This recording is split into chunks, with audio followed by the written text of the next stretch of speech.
Hello friend, welcome back to my channel. আজকে আমি আবার চলে এসেছি একটা নতুন জায়গায় ঘুরতে এবং সাথে আপনাদের সাথে সেই এক্সপিরিয়েন্সটা শেয়ার করতে। তো সবাই দেখতেই পাচ্ছ পেছনে একটা মন্দির আছে যেটা খুব চেনা চেনা লাগছে। এটা দক্ষিণেশ্বরের মন্দির নয়, এলাকা দেখি হয়তো তোমরা সবাই বুঝতেই পারছো, কিন্তু এটা হচ্ছে আমি আজকে যেখানে এসেছি সেটা হচ্ছে রানী রাসমণি ঘাটে, যেখানে হচ্ছে রানী রাসমণির জন্মস্থান ছিল। তারপর তার বিয়ে হয়ে চলে যায় কলকাতা যানবাজারে, এবং দক্ষিণেশ্বরে যে মন্দিরটা তৈরি হয়েছিল সেটারই আদলে এটা তৈরি হয়েছে।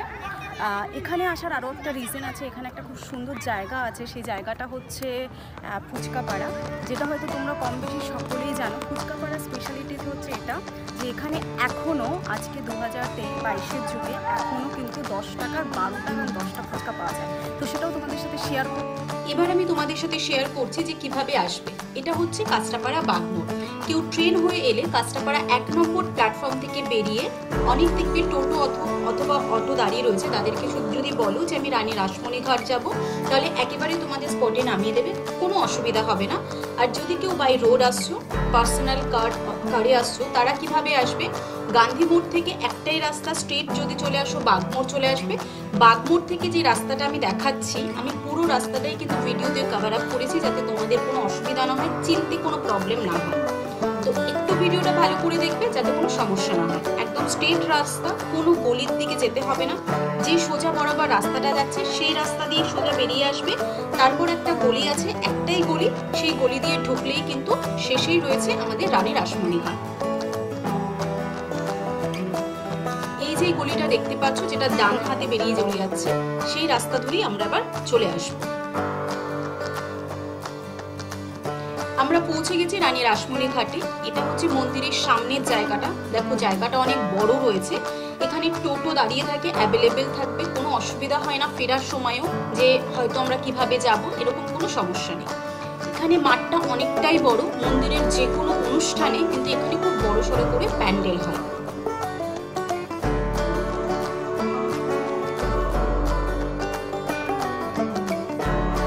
এটা হচ্ছে মায়ের মন্দিরের প্রবেশ পথ, একদম মেন গেটটা।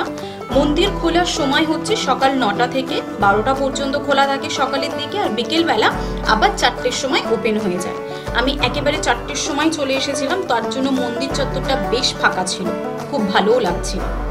এই যে জায়গাটা দেখতে পাচ্ছ, এই জায়গাতেই কিন্তু সকালে যারা কুপন কালেক্ট করে বা যারা মনে করে আমরা এসে এখানের প্রসাদ গ্রহণ করব, তারা এখানটাতে বসে কিন্তু প্রসাদ গ্রহণ করে।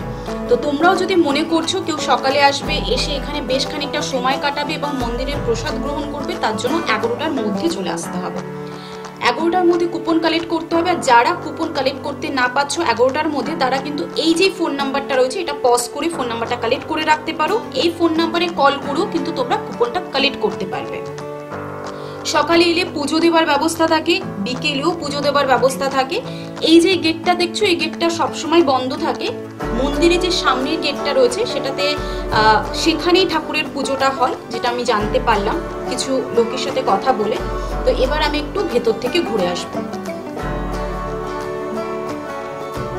নিষিদ্ধ আছে যে কোনো রকম বিগ্রহের ছবি বা মন্দিরের ভেতরে ছবি তোলা যাবে না, তো তাই ক্যামেরা অন করতে পারিনি। যেইটুকুনি পসিবল হচ্ছে সেটুকু তোমাদের সাথে শেয়ার করব।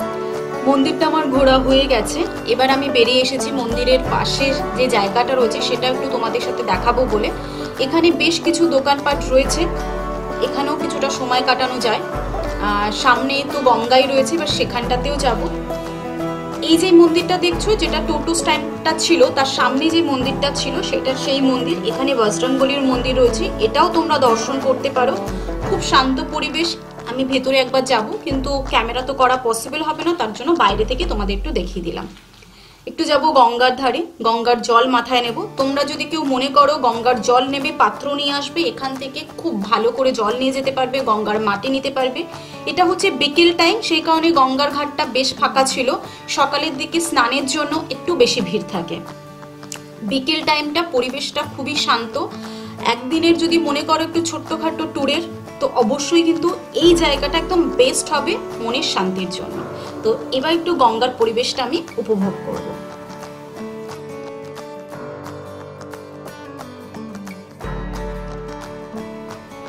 রিটার্নিং এর টাইমে কিন্তু আপনাদের যে রাস্তাটা দিয়ে আপনারা বেরোবেন সেটাই হচ্ছে ফুচকাপাড়া। দেখুন ফুচকাপাড়া বিকেল টাইমে একেবারে জমজমাট, সব দোকানপাট বসে পড়েছে।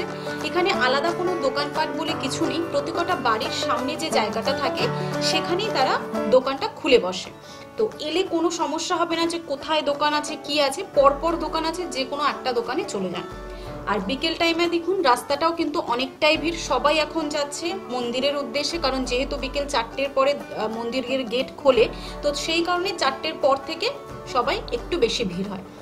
দোকান পরপর রয়েছে, যে কোনো একটা দোকানে ঢুকে যান, কোনো প্রবলেম নেই। তবে একটা জিনিস আছে এখানে যে কিছু কিছু দোকানে 10 টাকার হয়তো 10টা দিচ্ছে, কেউ কেউ 10 টাকার 12টাও দিচ্ছে। কারণ আমি একটা জায়গা দোকানে দেখলাম 10 টাকার 12টা আছে, তো সেটা হয়তো বিজনেস পলিটি মানে বিজনেসের একটা ওয়ে আছে, কেউ দুটো বেশি দিলে হয়তো সেলটা বেশি হবে, এই বেসিক, আদার্স কোনো রিজন নেই। এখানে ফুচকার কিন্তু অনেক ভ্যারাইটি রয়েছে, কারণ কিছু কিছু দোকানের সামনেও একটা বড় লিস্ট রয়েছে যে চকলেট ফুচকা, যেমন চিকেন ফুচকা, এরকম অনেক কটা দোকানেও রয়েছে। তো একবার সেটাও ট্রাই করব, তোমাদের সাথে শেয়ার করব সেই ভিডিওটাও। তো এবার কন্ট্রোল হচ্ছে না, কারণ অনেকক্ষণ ধরে এত ফুচকা দেখছি, এবার নিজেও একটু ট্রাই করতে হবে। তো এবার চলে যাব যে কোনো একটা দোকানে, মানে এন্ডের দিকে যাব, কারণ একটু বেরোতেও হবে, কারণ সবই দোকান পরপর রয়েছে। তো এই ধরনের নতুন নতুন ভিডিওর জন্য প্লিজ আমার চ্যানেলটিকে সাবস্ক্রাইব করতে ভুলবে না। আর আজকে অবশ্যই আমাকে জানাবে কিন্তু আজকের এই ভিডিওটা তোমাদের কেমন লাগলো। আমি চলে এসেছি একটা দোকানে, এখানে হচ্ছে 10 টাকার 10টা ফুচকা দেয়, তো সেটাই একটু ট্রাই করব। কিছু মেডিকেল ইস্যুর জন্য আমি টক জলটা খাবো না, তো শুকনো ফুচকাই খাবো, একটু টেস্ট দেখি, কারণ কন্ট্রোল হচ্ছিল না। হ্যাঁ, দুর্দান্ত ছিল কিন্তু টেস্টটা। 10 টাকারই খাবো, কজ হচ্ছে শুকনো ফুচকা বেশি খাওয়া যায় না। তো তোমরাও চলে এসো একদিন ফুচকাপাড়া, সাথে Rani Rashmoni Ghat. Thank you for watching video.